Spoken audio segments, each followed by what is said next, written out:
Welcome to the Marketing Smarts live show by MarketingProfs and the Marketing Smarts podcast, where we dive into B2B news, resources, valuable guest content, and much, much more each and every week.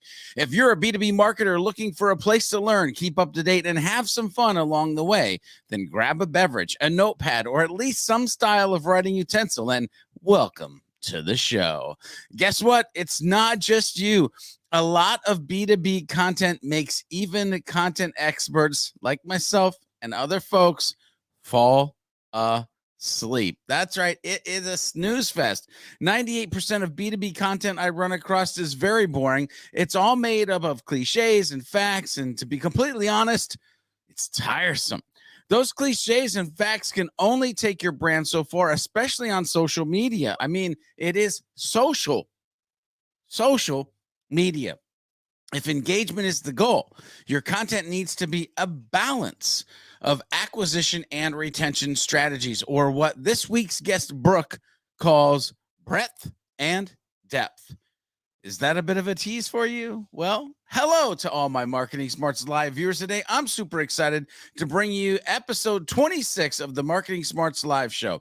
This week's topic is all about creating B2B social media content that fuels human connection. So if you're ready to get your learn on, buckle up and let's get ready to rock and roll. I'm your boy, George B. Thomas, speaker, trainer, catalyst, and host of this here show, the Marketing Smarts live show, as well as the Marketing Smarts podcast, which is found on your favorite podcast app. Wherever you like to listen, we're there for sure. If not, let us know. We'll make sure we get there. Our guest clips today are brought to you by none other than Brooke Sellas. Brooke Sellas, CEO and founder of B Squared Media, an award-winning digital marketing agency focusing on social media management, advertising, and social-led customer care. Her marketing mantra is think conversation, not campaign. And she believes in it so much that she wrote a book on it called Conversations That Connect. Now, remember, the clips of Brooke Sellas today are pulled from the full Marketing Smarts podcast episode. And if you want to listen to the full interview with Brooke Sellas and myself, make sure to tune into the Marketing Smarts podcast. Link to the full show will be in the description below after the live show ends. Now, in this episode, again, I'm talking with Brooke Sellas about creating B2B social media content that fuels human connections. Relationships are particularly important during a time when people are getting content overload. Are you getting content overload? Anyway, most people are and want to start socializing again. Let's be honest, people aren't starved for content. They're starved for connection. They're looking for like-minded individuals to connect with. Your brand needs to be that individual. You, my friends, may need to be those individuals. And there should be no air quotes on that last part. It is about you, human to human. So, connection being such a key player in B2B marketing success in the future, I wanted to ask Brooke, why do you think it's essential, why do you think it's essential for B2B marketers to focus on creating content that fuels connection? And this is exactly what Brooke had to say. Well, I'm going to focus on the science part of it first, right? Because it is part science, part art. But if we just look at the psychology of buying, we know, based on reports that have gone back to, the 70s and earlier, that buying is 95% emotional. We make a buying decision, whether we're B2B or B2C or at the checkout line and those peanut M&Ms are calling to us, right? It's emotional. And so I think, brands, especially on the B2B front, have left that emotion aside. And that's why it feels so stale and robotic and why we don't want to engage, because it's not emotional. Are the peanut M&Ms calling out to you? I love that part, by the way. But more importantly, did you hear that? Part science, part art. If you want to sell, people need to buy. And if they're going to buy, it has to be emotional. B2B brands need to embrace that emotion in their messaging. This makes me think back to the episode I did with Jay Acunzo. And if you haven't seen or heard that episode, make sure you go check it out today after this live is over. My question to you is, are you leveraging emotion in your buyers and customers' journey? Put the answer to that in the chat pane or let me know on Twitter using the hashtag MP B2B. And of course, tag me using @GeorgeB. Now, we'll get back to Brooke Sellas and her thoughts on creating B2B social media content that fuels human connections. But first, I have to ask, are you part of the Marketing Smarts community or MarketingProfs community? If not, become part of the MarketingProfs community by heading over to mprofs.com/MP today. That's mprofs.com MP today. Now it's time for one of my favorite sections in the B2B news, where we talk about breaking B2B news or really important tips we find on the Google News tab related to you and your B2B business. This week, the title is LinkedIn publishes new guide to B2B marketing KPIs by Andrew Hutchinson on social media today. Looking to implement a more effective digital marketing measurement framework for 2023? I mean, who isn't? This will help. LinkedIn has published a new 15-page explainer on common KPIs, including what they measure, what that means, and how you can apply such in your process. You know, and I know that as a B2B marketer, we spend a good amount of our time on LinkedIn, either consuming or publishing. So this article should be pretty relevant to your daily lives and daily strategies. I love that this article shows the most common KPIs to consider pertaining to LinkedIn, but at the end of the day, it's a good teaser and gateway for you to get the full 15-page LinkedIn B2B marketing KPI guide. To read this article, check out the link below when the live show is over. That's right, all the right links in all the right places at just the right time. So let's get back to Brooke Sellas and her Marketing Smarts podcast episode. If you're going to start to move your content into a new place, whether it's adding emotion, focusing on retention, or something else, I wanted to know what you should be thinking of along the way. So I asked Brooke the question, as B2B marketers get started shifting their content, what are some things they should be thinking of?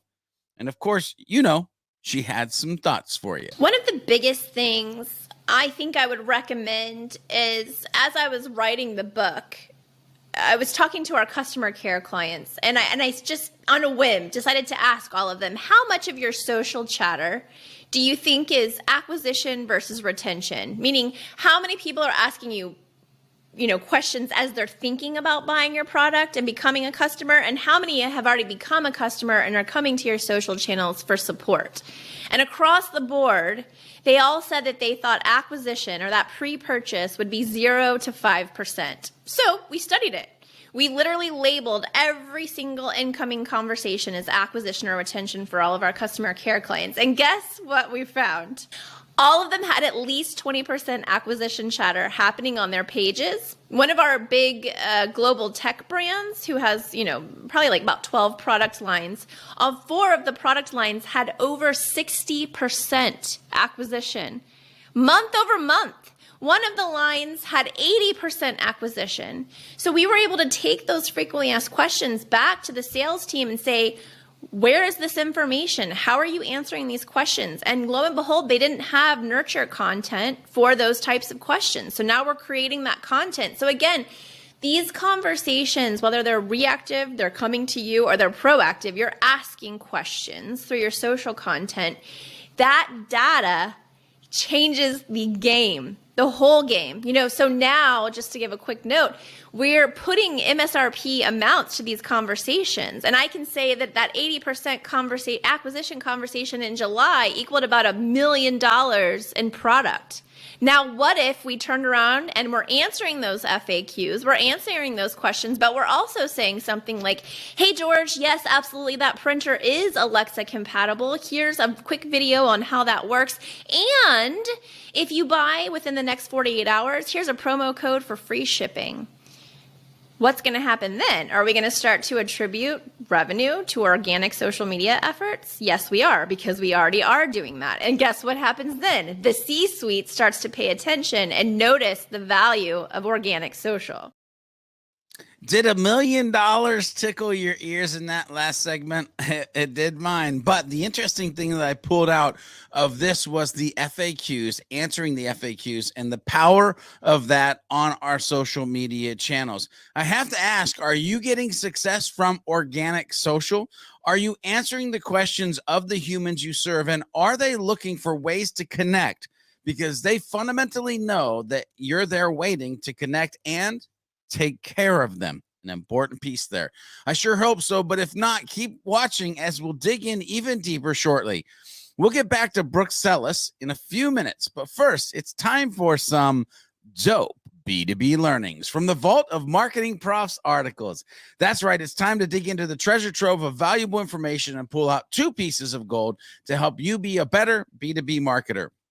This week, article number 1 is 14 highly effective B2B marketing and sales tactics based on emotions by Bob Ord.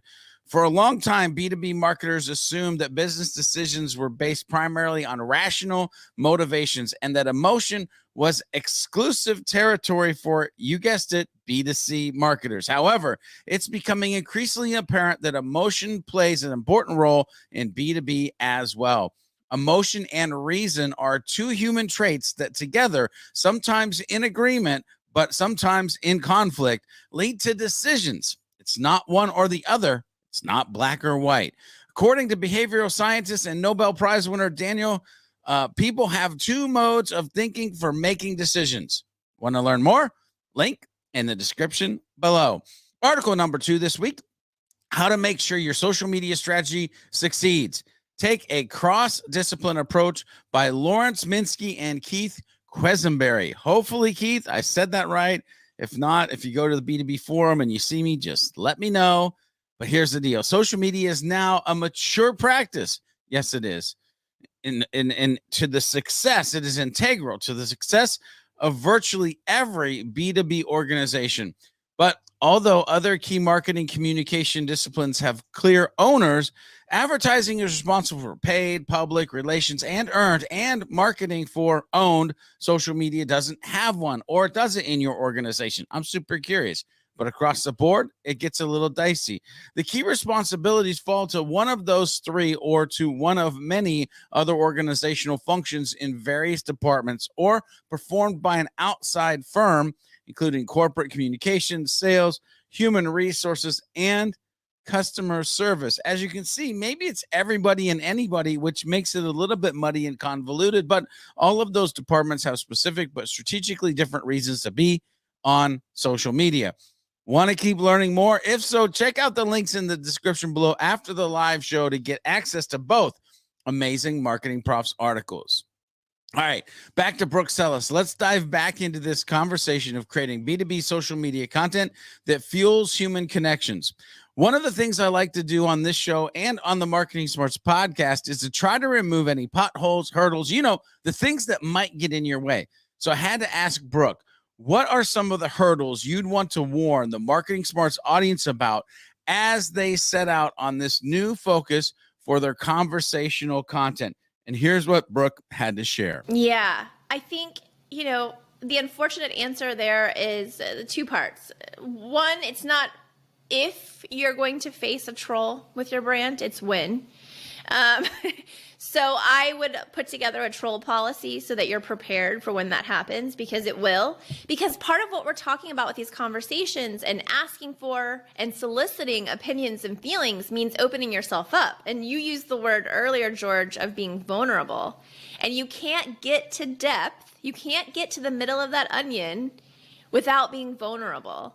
So, the trap is not everyone's going to align with you. And so the other thing I want to add here about looking at the negative and embracing it is embrace dissolution. We're so focused on follower numbers.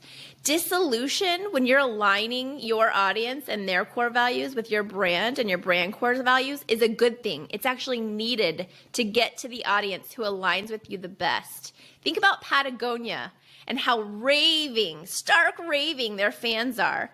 They pissed some people off along the way with their opinions and feelings about climate change. And guess what? They didn't think a second thought about it. They kept trudging forward because they knew they were only interested in aligning with those who were aligned with their core brand values. I love the idea of a troll policy. Do you have one in place? I might have to put one in place. I mean, I sort of do mentally, but again, love the idea of a troll policy. Like Brooke said, it's not about if, it's about when you actually have to deal with one of those trolls. A micro tip is remembering not everyone is going to connect with you. You were not built for everyone. Trust me, you were built for those who will show up at your digital doorsteps. And this is something that Patagonia knows well. It's about knowing and leading with your core values and allowing the right people to connect with you over time. Now, we're going to get some words of wisdom from Brooke Sellas here in a few minutes, but right now it's time to turn the spotlight on you, the Marketing Profs community. Yep, time for From the hashtag MP2B community. We search far and wide in the hashtag MP2B universe to find amazing information and conversations to bring to the masses, aka you, right here, right now. So first, make sure you're using the hashtag, and second, make sure you have fun and add value to the community along the way. Then we'll spotlight you or your crew on the show. This week, it happens to be Ashley Foss. That's right, Director of Integrated Product Marketing at Atlassian. I found this treasure in the trove of hashtag goodness. Ashley on LinkedIn said, "Get you a professional network that turns into personal friends. Excited to share the speaking at a conference tradition with Devin Bromhall. I'm sharing 2 sessions about my thought leadership framework at MarketingProfs. There's a section on personal branding, and I'm often asked, how personal is too personal? My level of sharing works for me, but it's not the right or only way to share. You got to do you." Hashtag speaker, hashtag MPB2B, hashtag thought leadership. And let me just say, you have to check out the rest of the post and, more importantly, the photo that comes along for the ride as well. Ladies and gentlemen, it's priceless. Check out the description and click on that link to check out this post right now. Well, maybe not right now, but after the live's over. You know, all the right links in all the right places at just the right time. Marketing Smarts viewers, I have to ask, are you going to be next to get the spotlight on you? Remember, community, use the hashtag MPB2B on Facebook, LinkedIn, or Twitter, and get the light shined on your awesomeness in the next episode or a future episode of the Marketing Smarts live show. Pro tip, it won't hurt if you tag me in your post as well. I'm at George B. Thomas on LinkedIn and Twitter, and at Mr. George B. Thomas on Facebook. That's right. I don't know if anybody's ever going to use Facebook with that hashtag. If you do, you immediately will be on this show. I'm just going to throw that out there because it's mostly LinkedIn and Twitter, but if I check Facebook every week.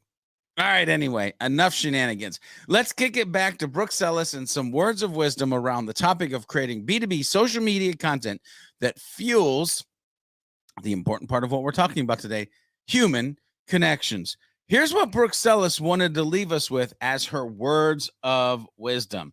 I'm curious if you'll connect and if you'll take them and run with them. These are trying times, and they have been.